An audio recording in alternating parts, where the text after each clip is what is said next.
morning. I'm Jim Moore, and this is Justice for America. We're looking at Friday, March 21st, 2025, and this is episode number 123. We're going to be talking about actual humanoid robots, believe it or not. Talking about where all the government money waste went. This is a big deal. And dismantling the Department of Education. Okay, so we've got some important stuff. It's been a while since I came on and did a Justice for America. We've been doing a lot of traveling and so on. And so, yeah, surprise, I didn't give an announcement this morning. This is a test to see whether or not your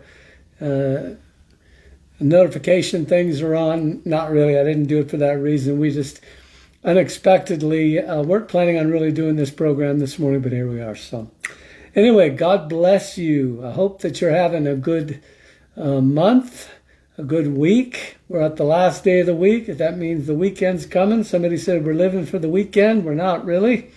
We're living for Jesus, but that's okay. So we're just going to go ahead and jump right into this now instead of doing our normal introduction, because we've got some pretty important things, and I just want to really get to it. Before we do, though, I'd like to ask you to like and subscribe to the program, and hit the bell for notification, and then share it. Ultimately, the sharing is the thing that helps us more than anything else. So let's jump right into it. So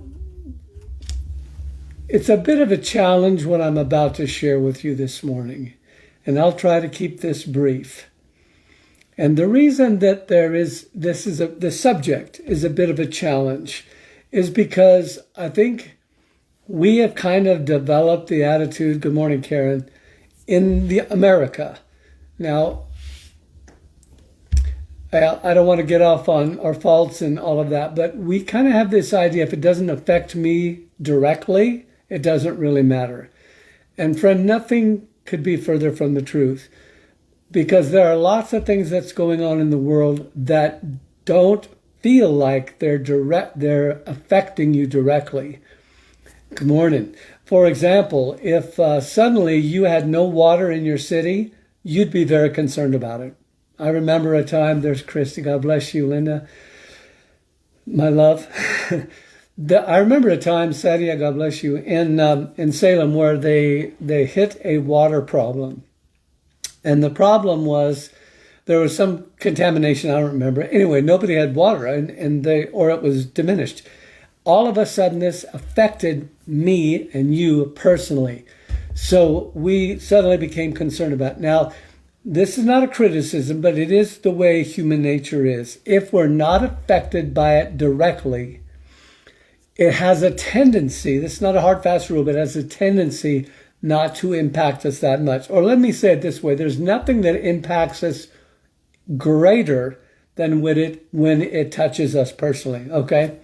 So the subject that I'm about to go in, I know some of you are just going to scratch your head just like I did, and you're going to go, I don't really feel like this matters. Listen, I want to start off by saying this is one of the most important, if not the most important, issues facing not only the United States, your state, your city, and you personally, and the entire globe, than perhaps anything else. Now, you could argue with me. I'm not trying to be over dramatic about it, but it is currently affecting your life right now, although you are probably this much, I'm holding up my little fingers, this much aware of how much it is already affecting your life. So a drop in a 5-gallon bucket, let's say it that way. Now, that's going to change very quickly. In the next, I'm going to say 6 to 18 months. That's a broad thing, right? So let's say a year, 2 years, a year and a half. Things are going to change so dramatically that if your eyes are not open now, they will be then. Now, so why is that a big deal? Because you cannot prepare for something that you are not aware is about to happen. All right. So I want to talk about these issues. And again, if you feel led to shut this off as soon as I say this, do yourself a favor and don't do it. Okay, don't shut me down. Listen and then make a decision. Robots, AI, transhumanism, and what is called the singularity. Now, let me briefly explain those. Robots, of course, robotics we've had around forever. Okay, they have evolved. I know Christians don't like using that word. A lot of my audience is Christian, but get over it. Okay, call it whatever you want. Grown. They have grown. They have developed. They have advanced. They have evolved. Whatever you want to call it. We started out here. Now we're here. They have developed to a place beyond, and I'm going to say this very clearly, beyond your ability to understand. Unless you are like a scientist, someone that moves in the very, very deep things of science, you don't understand it, okay? I'm just saying that. I know we think we know a lot. You and I, we can only kind of grasp the outer edges of it. All right. So robotics have done that. AI, artificial intelligence, been around for a while. It too has advanced to a almost unbelievable place, and it's not done advancing. Okay. Number 3, transhumanism. Transhumanism. Think of the Borg. Remember the Star Trek, the Borg, where it started out with this little mechanical addition to their body, and then another one. I've talked about this at length. You know, if you want to get super technical, transhumanism is anytime something that is not biological gets attached to your body. Think of the pirate with a peg leg. He's got a wooden leg. Okay? That's the most primitive form of transhumanism. Or George Washington with a wooden teeth. Okay, so we've been doing this for a long, long time. We just attach a word to it now, and it seems like, ooh, science fiction. Well, it's science fact, not fiction anyway. So now that has developed, like in the show The Borg, where they're part, listen now, I don't want to lose you. I don't want to freak you out. Okay, Jim's gone off the deep end. No, I am telling you facts. Part human, part machine. Okay, now we are not close to that. We are doing that. All right. So I could cite a whole bunch of examples to you. You know, let me just say the most recent thing that you're probably aware of is Elon Musk's interface, I think, whatever, the brain chip. It's a computer chip, thousands of little electrodes that go in and attach to cerebral cortex and blah blah blah. I don't want to state things I don't know that much about, but the whole idea is that you would be connected to the internet. Now, as in most things, I don't want to go too deep just yet. As in most things, there are good applications to these advancements, right? Okay. A robot that can go into a hostage situation and defuse a bomb, that's a good thing. This is the way advancements are. I pray you're listening to me.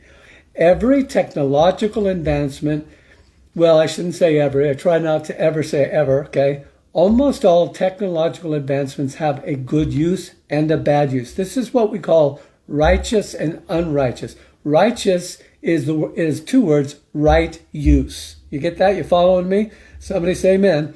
Okay, the right use. Unrighteousness is 3 syllables, unright use. Okay, you have a stick of fire. The right use, righteousness of that would be to cook your food and warm your little babies in the cribs so they don't get sick and die. Okay, that's a good use. That's what fire is for. Bad use, set your neighbor's house on fire. You get what, this is super basic principle, and it applies to almost everything. You yourself have a right use and an unright use. Okay, you get what I'm saying? So technology, we don't just want to immediately say no to technology. All right, you are involved with so much technology. You just, if you were to really sit down and write everything, yeah, you couldn't do it. You just couldn't do it. So there's good and there's bad. All right. The brain chip that Musk has a very good, I mean, who's going to want to say your blind neighbor cannot now have his eyes open? I mean, I'm not going to go deep into it, but trust me when I tell you, there will be good things. Doesn't mean you should get one. I'm not saying that. Please don't make a bad comment. I'm just saying that's the way in general technology is. That is transhumanism, the applying of the natural to the biological, the mechanical, the technological to the biological, at whatever level we're talking about, all the way down from Peg Leg Pirate and George Washington's wooden teeth, all the way up to what has come now, a brain implant. You get what I'm saying, okay? Hang in there. I'm going to take you to the video in a minute. The singularity, so we say robots, AI, transhumanism. Trans means both. Interesting, the word, okay? Singularity means they're one. We have been, now this, I hope you can put your thinking cap on for just a second and hear what I'm about to tell you. This is for those of you who can think, okay, not trying to be mean. Transhumanism is a process. The singularity is when the process becomes complete. Transhumanism means duality, okay? We are in the process of changing from completely biological to biological with additional technology attached, okay? If you want to get serious about this, these things right here that I'm holding in my hand, if you're watching, glasses are a very minor example of that. Okay, but the singularity is when we've advanced to the place where the two become one. I want to tell you right now, without any reservation, unless the Lord Jesus returns, this will happen. I'm not going to say it's happening to you or to me, but there will be many people who will not be able to say no to this. And it's like, why would I? You know, if a chip on the inside of you can determine a cancerous cell and kill it, okay, so this is up for you to decide. But let me go into the links here real quick. I want to admonish you as a servant of the Lord, as a person that loves humanity. I love people. I love you guys. Some of you I don't know very well, but I love you with that whatever level I can. Okay, you get what I'm saying? I care about you. I want you to be ready. This is not for entertainment purposes or getting money. Okay, this is to help you, because these things are coming, and if you're not aware of them, so the whole dismissal thing, well, I just don't really care. It doesn't matter. Listen, you're already being affected by this. You may not know it, but you are. All right. Anyway, I want to admonish you to carefully read and listen to the first link. Some of you are one link people. For those of you that are new to the program, you may not understand this.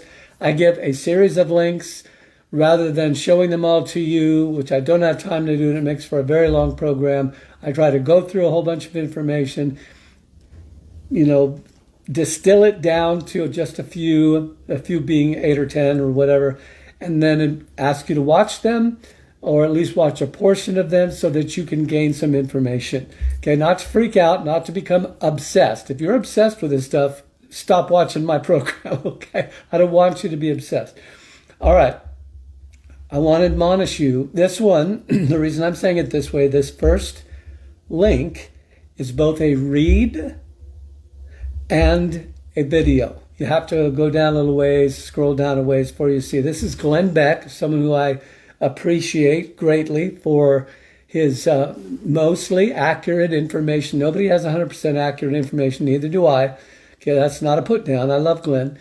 Okay, but he does some writing, and then he gets to a short 12-minute video. I want to admonish you. I've used that word 4 times now, I think. This is not a drill. Okay, we are here. We are here in ways that it's impossible for you to fully comprehend. Okay? So please don't go, oh, I already know that. No, you don't. You really don't. Okay? Read it. This is the admonishment. Read it. It'll take you 5 minutes or so to read it, and then watch Glenn's video. I don't think I've ever asked anyone to do this for. Usually I either say it's a read, so you can read it in 5 minutes, or I say there's a video, you can watch it in 10 minutes, whatever. I'm going to admonish you again to do both. Hey, Linda. Why, Jim? Why would you ask such a thing of me in my busy life? Because you need to take this seriously. And Glenn is very serious about it, and you should be too. All right? Why? What's the purpose of this? Because you are going to have to make a decision if the Lord does not return in the next couple years. And if you are still living, I promise you, you will have to make some big decisions based on whether or not you are going to be the master or you are going to be the servant. All right. Glenn explains it way better than I could. That's why I'm telling you to watch this. But this is not a scare tactic. I'm not freaked out. I don't want you to be freaked out.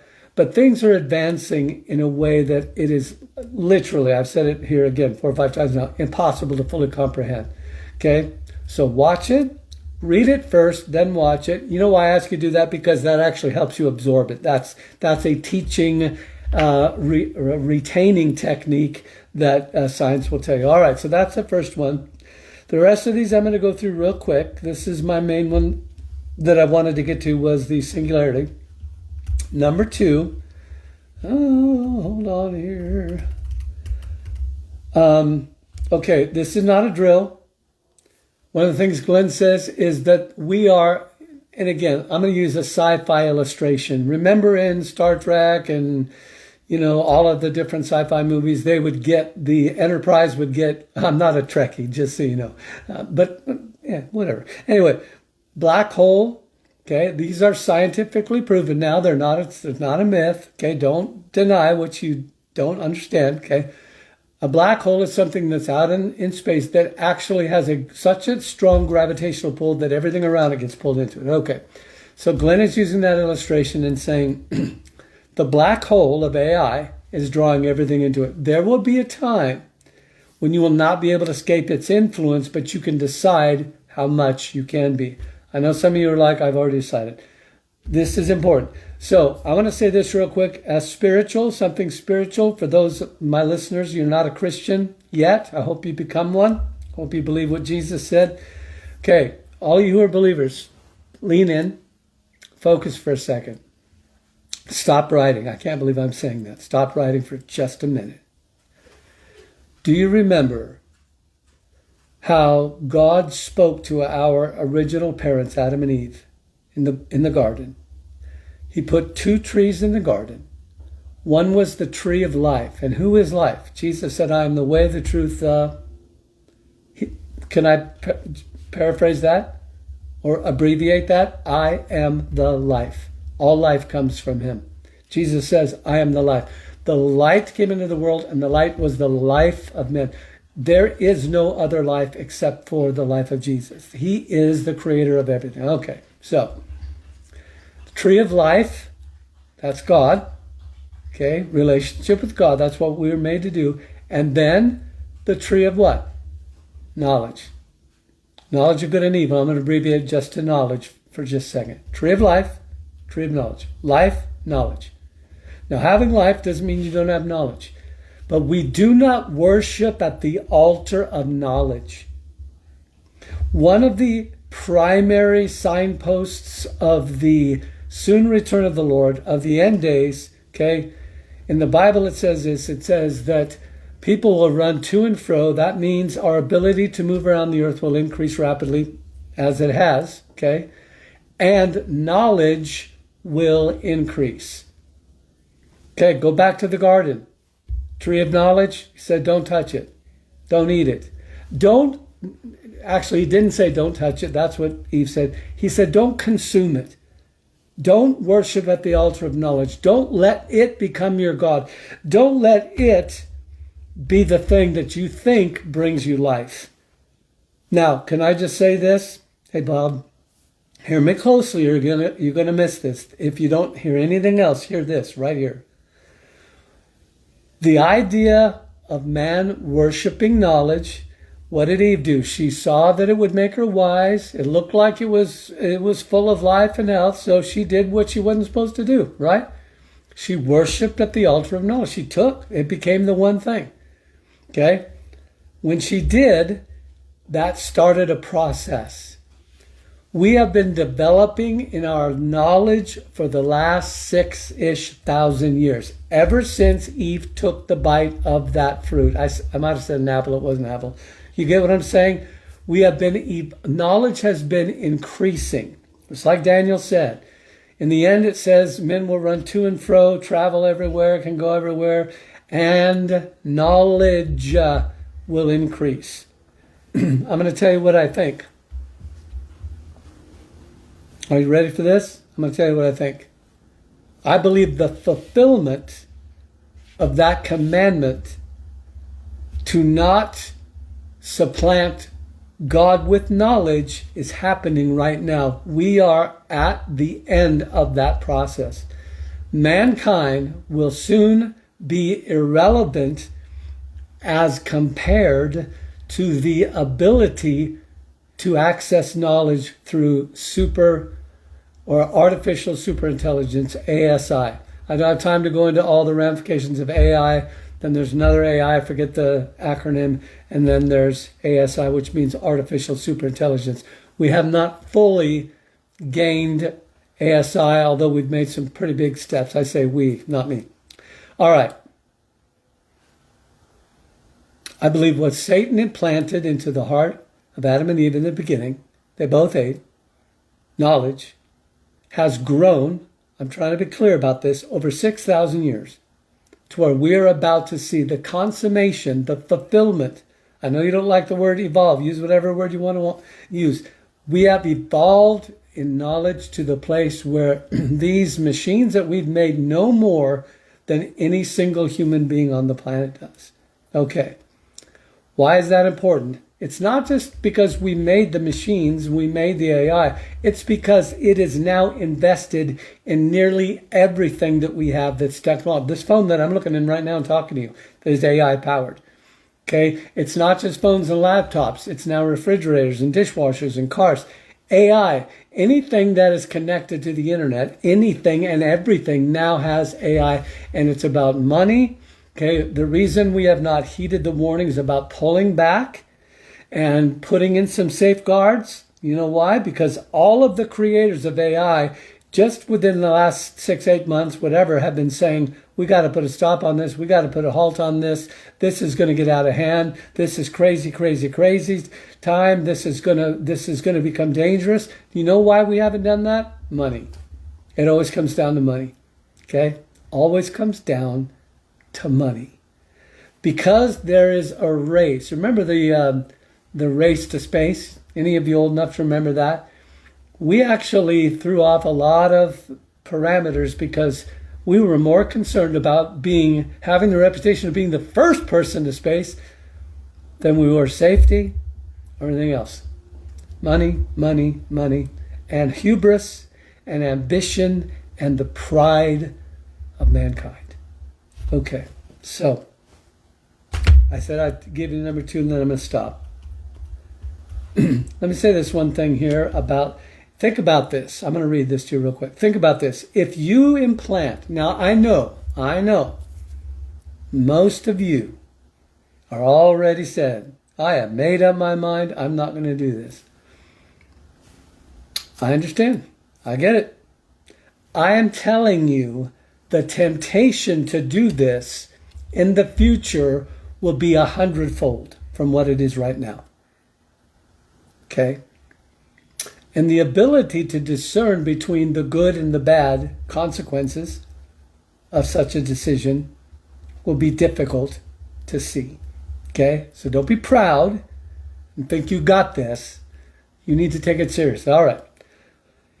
If you were to implant a neural chip that gives you access to the entire internet, this is an upgrade. It's going to come across. Here's how it's going to come. It's going to be not just your son or daughter is blind and this chip will give them their sight, or having this medical chip will cure your cancer, your diabetes, whatever.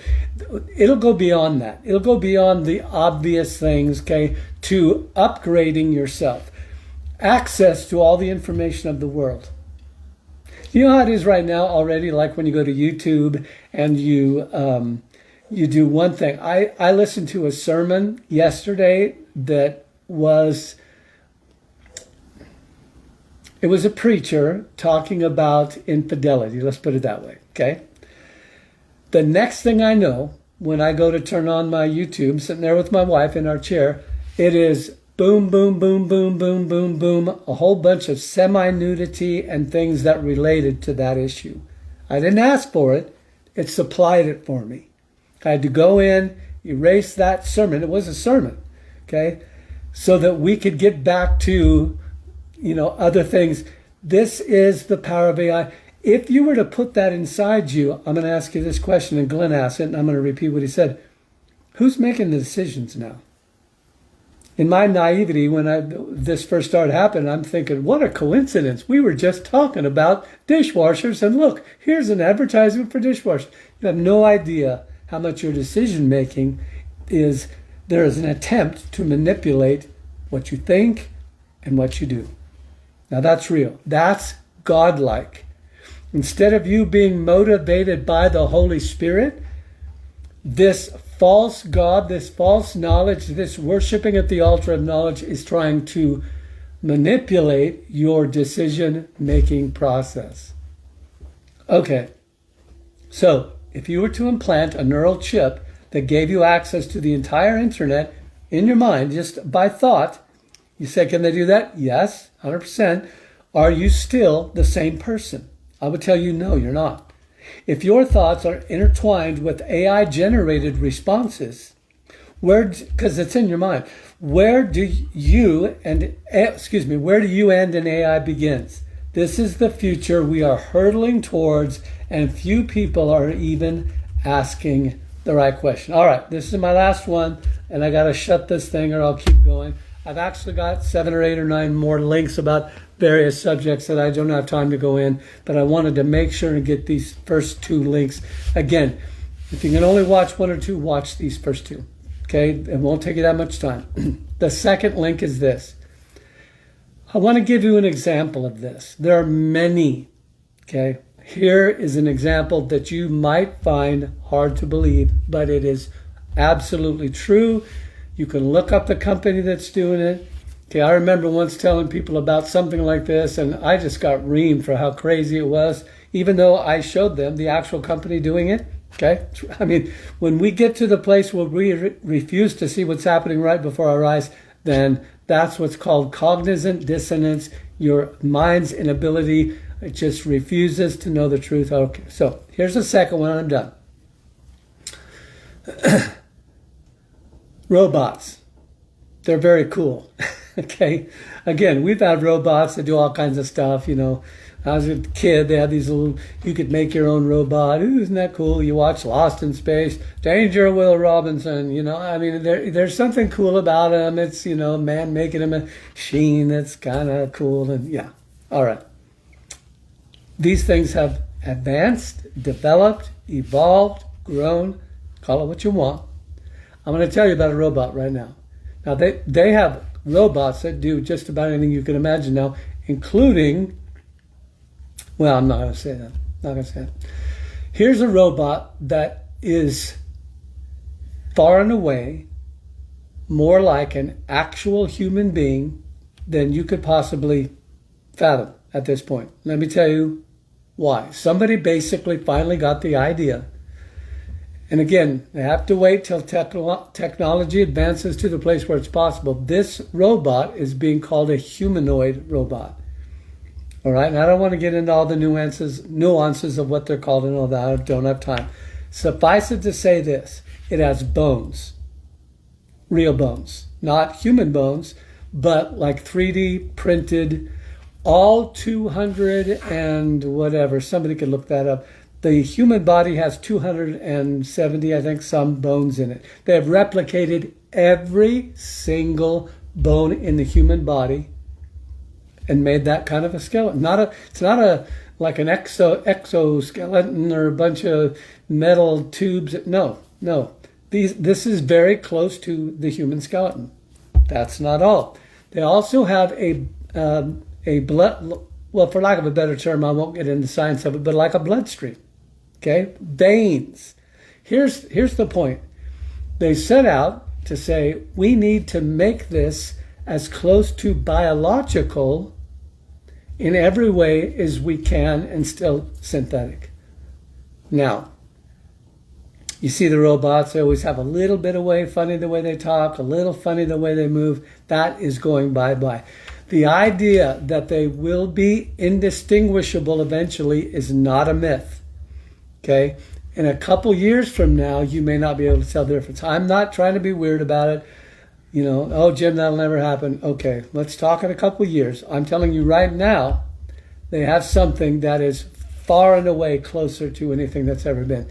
AI powered, and so on and so on. Now, saying all that to say, I want you to be aware of where we're at. I want you to know what you believe, okay? What you believe. So when the knowledge God says it's not true, it's about aliens, it's about, you know, the boogeyman or whatever. It's about the knowledge God says, I am God. I can, yeah, blah, blah, blah, blah, blah, whatever. My goal in life is to help you to continue among, you know, God said it this way, and I'm done. God said, except those days be shortened, no flesh will be saved. In other words, if the Lord were to let it go on forever, or not forever, but just to let it go on, mankind would destroy itself. No flesh would be saved. Now that's a fact. Either God was telling the truth or not.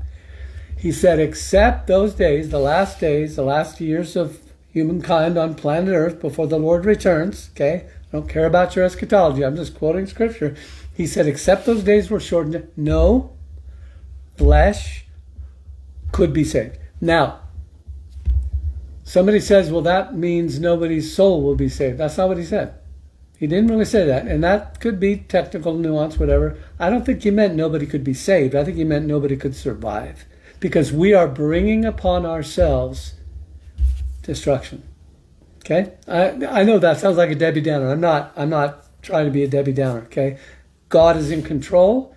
He gets to say when this thing comes to an end. What I'm concerned about is not when he says we're done. I'm concerned about you. When you say, okay, I am not going to let these things move me. I am not going to bow down and worship at the altar of knowledge. The knowledge is going to become my God, okay? And the hubris and the pride that goes along with that. Okay, I'm done. Hey guys, thanks for tuning in. The rest of the links on there are valuable too. I just don't have time for them. So God bless you. Love you all. Thank you for praying for us. Thank you for those who support us. This is definitely a listener-supported program. You know, we can't do this without your help and your finances. So we thank you for that. So God bless you. I love you. Give yourself permission to have a great day. Bye-bye.